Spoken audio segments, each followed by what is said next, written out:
நடந்து சென்ற பெண்ணிடம் தாலியை பறித்துக் கொண்டு ஓடிய நபர்கள்.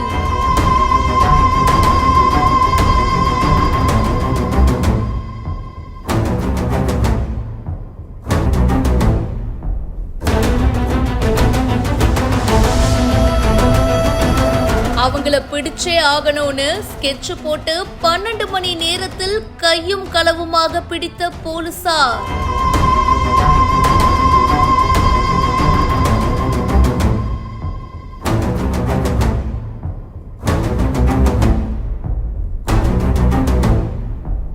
உத்தரப்பிரதேசத்துல தான் இந்த சம்பவம் நடந்திருக்கு. ஒரு பெண்மணி பால் வாங்கலாம் அப்படின்றதுக்காக ரோட்ல நடந்து போயிட்டு இருந்ததா சொல்லப்படுது. அவங்க அப்படி போகும்போது 3 இளைஞர்கள் அவங்கள சுத்தி வராங்க. அதுல ஒரு இளைஞர் அந்த பெண்மணிய டிஸ்ட்ராக்ட் பண்ண, 2வது இளைஞர் அந்த பெண்மணியுடைய தாலிய திருடிட்டு ஓடுறாரு. 3வது இளைஞரும் இது நடந்த உடனே ஆளு எஸ்கேப். அந்த பெண்மணிக்கு என்ன பண்றதுன்னே தெரியலங்க. கண்ணிமைக்கும் நேரத்துல அவங்களுடைய தாலி பறிக்கப்பட்டிருக்கு.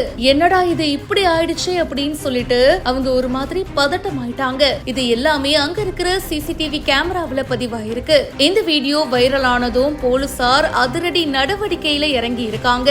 இது சம்பந்தமா கேஸும் ஃபைல் பண்ணப்பட்டிருக்கு. 12 மணி நேரத்திலேயே அந்த 3 குற்றவாளிகளையும் இப்ப போலீசார் பிடிச்சிருக்காங்க. போலீசார் அவங்களை கைது பண்ணி ஒரு வீடியோவும் வெளியிட்டிருக்காங்க.